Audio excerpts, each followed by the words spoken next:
back to the general highlights. I'm your host Kevin O'Donoghue, and this is TLC, Tables, Ladders, Chairs. Okay, because that's pretty much what it was, just okay. So yeah folks, TLC was this Sunday and it was okay. It wasn't great, but it wasn't bad either. Overall, it was okay. So I suppose I'll just mosey on and we'll get through these matches. So we opened up the show with the Tag Team Championship match. We had Rhino and Slater versus the Wyatts. Yeah, it was a decent match. The biggest shocker of it all, Bray Wyatt finally won gold. After 3 pissing years on the main roster, he finally won gold. Or silver and blue. Technically it's not gold, but you know what I mean. It's a title belt. Although it seemed that they just kind of made very little of Bray winning, considering it was such a quick match. It was kind of a, oh, here's the belt, now bugger off.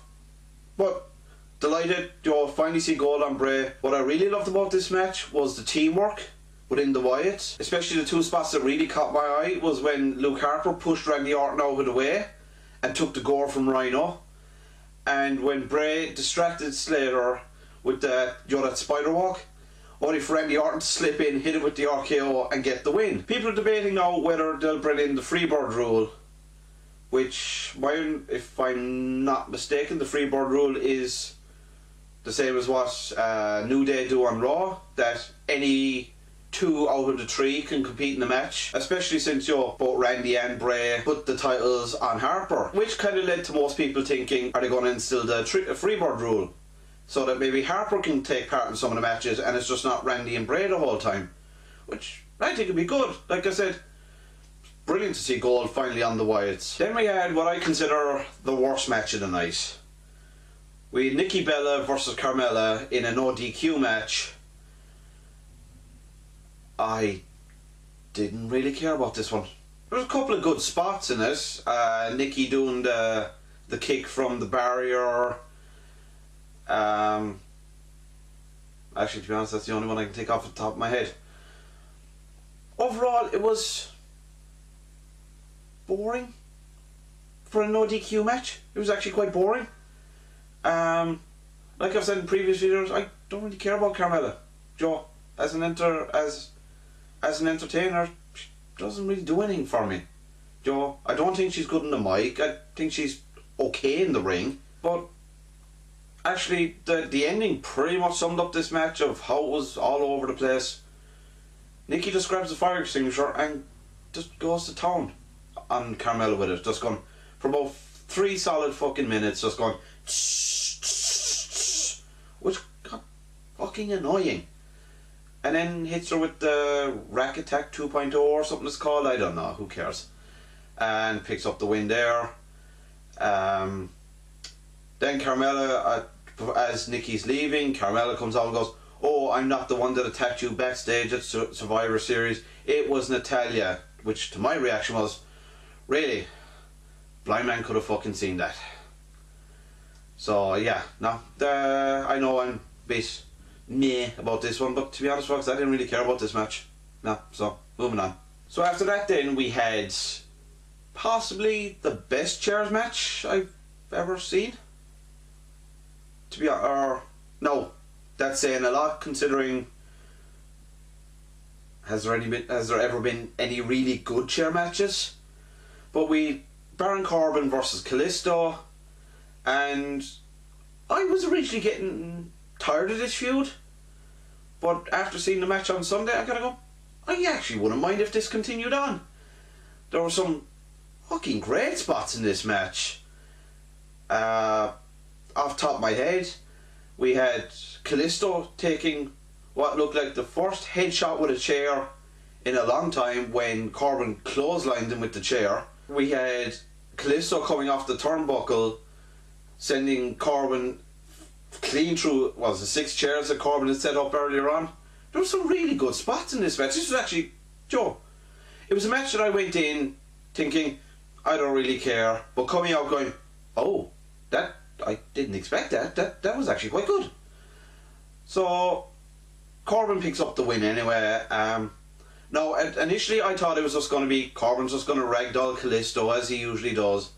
But no, pretty much an even match. Both men got great spots in. Like I said, I wouldn't mind this feud continue on for a bit more. I'm starting to like the whole David versus Goliath, to pick a metaphor there. So yeah, so maybe we'll see more of this. So another title match. This time we had The Miz versus Dolph Ziggler for the IC Championship in a ladder match. And what I consider contender for match of the night. For me it comes down between this match and the main event for match of the night. But anyway, talk about this match. This is a great match. I don't care what people say. Everyone's on about, oh god, Miz and Ziggler again. Fuck's sake. I don't care. These guys have been doing fantastic work for the last, what, 6 months? Longer maybe? I know I've said this before in videos, but bloody hell, every night those two get in the ring together, it's fucking gold.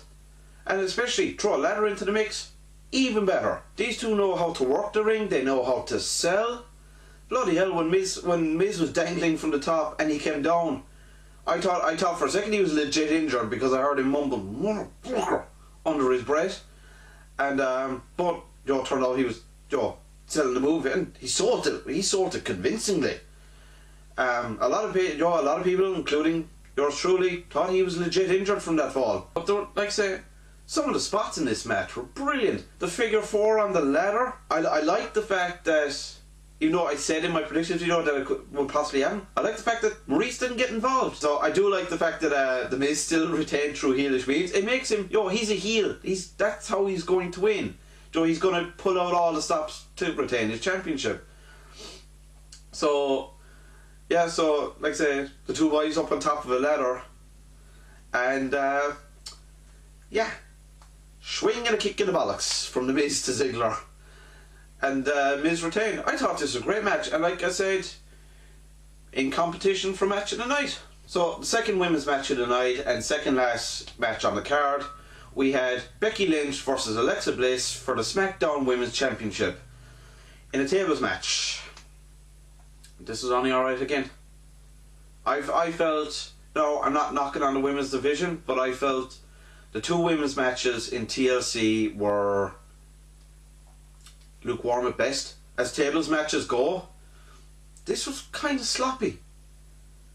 There was a lot of times where they were fumbling to set up the table, and I don't know, it just didn't seem organic. A lot of the spots felt forced. The match felt like it was building to something big, and then suddenly ends. When Alexa Bliss caught Becky on the apron and put her through the table, I was there, that kind of ended abruptly.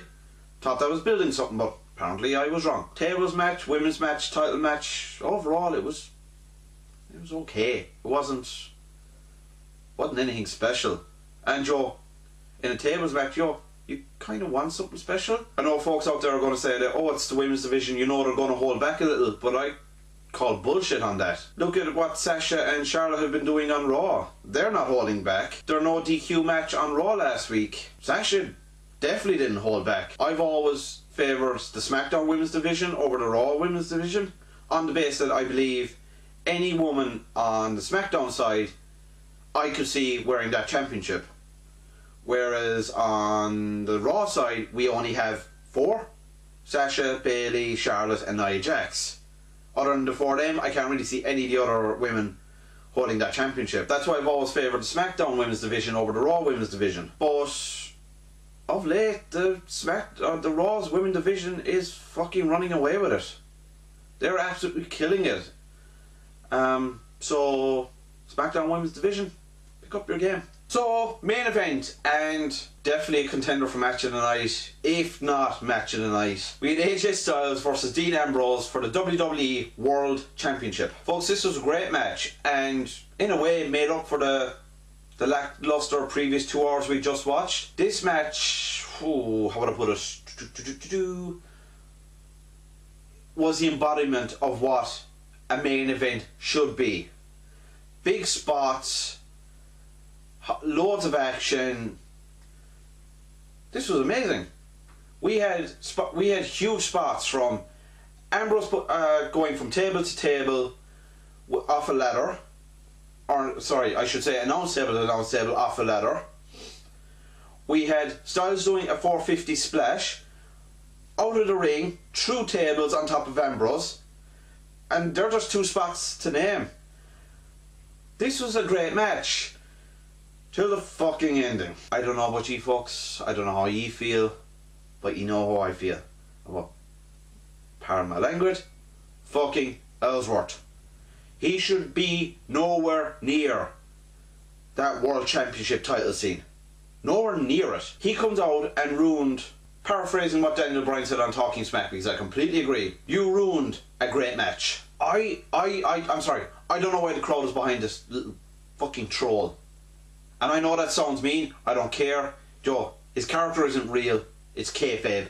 But to me, it's just, and I'm not the only one. I know there's others out there that feel the exact same. Ellsworth, pardon my language, dude, but fuck off. This was a great match.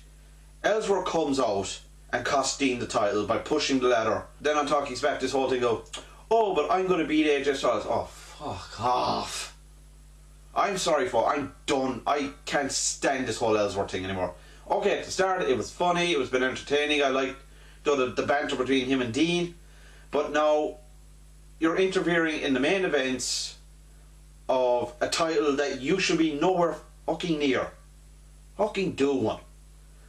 So anyway, rant over. Other than the fact that Ellsworth was involved in it, it was a great spot. Dean went through those tables like a sack of spuds, and oh, and I just love the shot of AJ climbing the ladder and Dean just kind of lying down, kind of half looking up at him, kind of out of it, kind of go, what the fuck's going on? And, but like I said, other than that fucking troll getting involved, it was a great match. People, I know people are out there saying, oh yeah, Ellsworth's going for the title. Yeah, people need to have a bit of cop on. Stop cheering for him. Because the more you cheer for him, the more we're going to see him on TV. The more we see him on TV, the more I get annoyed. So yeah, I know I went to a bit of a rant there about Ellsworth, but to be honest, this whole Ellsworth thing is pissing me off. It's not entertaining, and I'm afraid I have a feeling I'm going to have another rant during the SmackDown episode. So brace yourself, folks. So yeah, overall, it was an okay pay-per-view. Like I said at the start, not great, not bad. You know, as pay-per-view goes, it was okay. That's pretty much all I have to say on it. So folks, what did you think of this year's TLC? Let us know in the comments. I've been Kevin from Yonder Productions. This has been General Highlights. As always, you can follow me on Twitter at Kevin O'Meester. And I will be back with episodes of General Highlights for SmackDown and Raw. And until then, good luck folks.